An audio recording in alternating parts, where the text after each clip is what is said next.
Salut, c'est Trado, content de vous retrouver pour la mise à jour des zones d'accumulation rationnelle pour les cryptos majeurs. On va commencer comme d'habitude par Bitcoin. Bitcoin qui, comme toutes les cryptos quasiment, consolide violemment cette semaine, une fois de plus, hein. Les plus aguerris parlent ici d'une tendance à venir nettoyer les stops, si vous me passez l'expression, à savoir venir déclencher les clôtures de position de ceux qui avaient spéculé à la hausse. Bref, vous vendez lorsque les cours descendent trop et ça passe dans l'escarcelle de ceux qui ont une vision de long terme. On regarde du coin de l'œil, notamment les institutionnels, etc. Mais l'idée, effectivement, que cette semaine décevante vient contrecarrer l'espoir que les plus bas avaient été faits il y a 3 semaines. On va voir ce qui va se passer. Mais en tout cas, on préserve la zone d'accumulation rationnelle des 61 553 000 sur des zones que beaucoup investissent. On est toujours en phase 3 je vous montre une fois les bougies à Ekinashi. C'est facile, vous voyez, c'est rouge. Et comme c'est rouge et qu'il n'y a pas de mèche haute, il est plus plausible que l'on continue de descendre plutôt que l'on ait fait les plus bas. Phase 3. Ethereum. Ethereum est dans une situation de phase 3, mais attention, ça commence à se compliquer pour Ethereum parce que la moyenne mobile à 30 semaines commence à descendre. Elle descend, mais pour moi, on n'a pas cassé un véritable support important. Pour moi, le véritable support important, significatif, c'est celui des 24, 76, 21, 60. Et je pense que si la moyenne mobile à 30 semaines descend et si on clôture en dessous, oui, on basculera en phase 4 comme on est passé en phase 4 pour beaucoup de cryptos. Mais pour l'instant, on va dire que ça se décide, mais il reste vraiment plus grand chose de cette fameuse phase 3 de plafonnement. On est vraiment en délicatesse ici. Binance est dans une situation de phase 3 également, mieux en fait qu'Ethereum. La zone d'accumulation rationnelle, là aussi on est sur zone d'accumulation rationnelle si on croit au potentiel de BNB, c'est 544 456. Ripple est dans une situation de phase 1. Alors là, je le dis à chaque fois pour les nouveaux qui arriveraient. C'est compliqué d'être sûr de soi. Ici, certains verront une phase 3, d'autres une phase 1, d'autres, etc. Parfois, la différence entre phase 1, phase 3, phase 4 est assez ténue et il faut faire le pari. Mais le plus important, c'est d'avoir un œil sur les zones d'accumulation rationnelle. C'est sûr qu'on n'est pas en phase de haussière. C'est sûr qu'on n'est pas en zone d'accumulation rationnelle. Pour moi, la zone d'accumulation rationnelle, c'est 0,43, 0,29 dans une phase 1. Dogecoin est relativement, on va dire, bien orienté, très relativement, parce que si on est sur zone d'accumulation rationnelle, moyenne mobile à 30 semaines est toujours ascendante, donc on est clairement en phase 3 pour l'instant. Phase 3 de plafonnement, et je le répète, zone d'accumulation rationnelle maintenant. J'aimerais vous proposer également Cardano. Et Cardano est en situation, même si Cardano est loin de faire partie des 10 cryptos majeurs à présent, Cardano est en phase 4 baissière malheureusement. On a cassé une zone de support importante, c'était pour moi celle-ci, et depuis on baisse et on est en zone d'accumulation rationnelle à 0,37, 0,22. Solana est bien orienté par rapport aux autres cryptos. On est en phase 3, on est loin d'être en phase 4. Regardez, la zone d'accumulation rationnelle 144, 120. Si on clôture en dessous de cette zone, par contre, pour moi, on serait en phase 4 si ça arrive et si la moyenne mobile à 30 semaines descend. Avalanche. Avalanche est dans une situation de phase 4. Ok, on a cassé cette zone ici et qui était pour moi le support de référence et on est venu trouver refuge sur la zone d'accumulation rationnelle des 23, 19. Polygon est dans une situation de zone d'accumulation rationnelle après une forte baisse. On est vraiment très déçu par son comportement.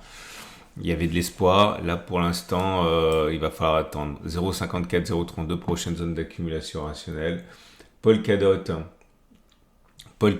est dans une situation de phase 4 et en zone d'accumulation rationnelle actuellement à 463,5. Elrond est en situation de phase 4 baissière sur zone d'accumulation rationnelle à 29,22. AV en situation de phase 3 plutôt forte, on le voit au fait que la moyenne mobile à 30 semaines monte. Si on arrive à clôturer au-dessus des précédents sommets, pour moi on reviendra en phase 2, ce serait pas mal. Mais pour l'instant, encore une fois, belle résistance de AV par rapport aux autres. Alors, Chainlink qui est en phase 4 baissière. pour moi, peu de chances de se retourner avant les 6, 7, 4,8. C'est ma zone d'accumulation actuelle. Bon, je ne sais pas ce qui va se passer. Il y a un micro-support ici. Sinon, c'est une zone de résistance qui a été cassée, qui a probablement inversé sa polarité. C'est pour ça qu'on a du mal à baisser. Pour les plus pressés, c'est une zone d'accumulation rationnelle d'air. Mais pour moi, la zone d'accumulation rationnelle la plus solide est plutôt à 6, 7, 4,8. On est en phase 4. Et on termine avec Cosmos. Cosmos qui est en situation de phase 4 et met vraiment la débandade, mais on est en zone d'accumulation rationnelle.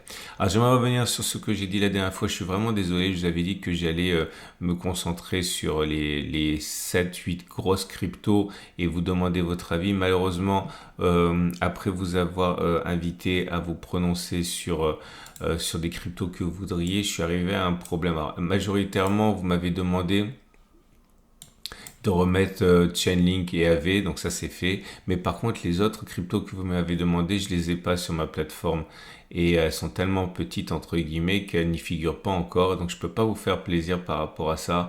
Donc dans l'immédiat, je reviens en attendant de trouver une solution et notamment qu'elle soit listée sur ma plateforme que j'utilise. Je vais rester au format d'avant. Ok, et même si les cryptos sont devenus pour certaines vraiment anecdotiques, je trouverai une solution plus tard, mais pour l'instant je reste sur l'ancien format. Merci d'avoir voté, ceux qui ont voté, j'aurais aimé vous faire plaisir. Et on passe donc à un marathon du changement chez les cryptos, certainement basculant, chez les entreprises qui font l'écosystème crypto. Marathon est en phase 4, baissière, on a cassé la zone de support des 20 15,5 et la prochaine zone d'accumulation rationnelle c'est 9,6. 7,2. Le Riot Platforms, malheureusement, phase 4, et puis maintenant on est sur une zone d'accumulation rationnelle. On revient sur la zone d'accumulation rationnelle du début août, c'est 7,3, 5,1. Coinbase Global. Phase 4, on revient sur la zone d'accumulation rationnelle des 145, 114, ça je peux l'enlever. MicroStrategy résiste mieux parce que Bitcoin résiste mieux. On est toujours en zone d'accumulation rationnelle et en phase 3 à 1300, 1000 $. CleanSpark est en situation de phase 4. On est en zone d'accumulation rationnelle 836,4. Bon, ce sont des nouvelles assez tristes que je vous apporte. Malheureusement, c'est connu de tous. Pour l'instant, la tendance ne s'est pas réactivée pour les cryptos pour une phase de haussière. Bien au contraire, c'est pour beaucoup très décevant considérant les avancées institutionnelles, notamment les ETF, Bitcoin et Ethereum. Maintenant, sans vouloir faire du complotisme de base, nombreux sont les spécialistes qui considèrent qu'on assiste actuellement à un remuage de cocotiers. Si vous me passez l'expression, ce sont les institutionnels qui veulent saisir à vil prix les cryptos qu'ils pourraient obtenir pour parier sur le long terme en décourageant les mains fragiles. Bon, je ne vais pas rentrer dans ces considérations-là. À titre personnel, je suis investi en Bitcoin et en Ethereum. Je le suis depuis des années et des années. Et j'ai commencé à des cours bien inférieurs à ceux qui sont ceux-là. Donc ça ne m'affecte pas plus que cela. Mais effectivement, pour assister à beaucoup de témoignages sur les réseaux sociaux, c'est un moment assez difficile pour les derniers arrivants. Je vous souhaite une excellente semaine et je vous dis à la semaine prochaine pour la mise à jour.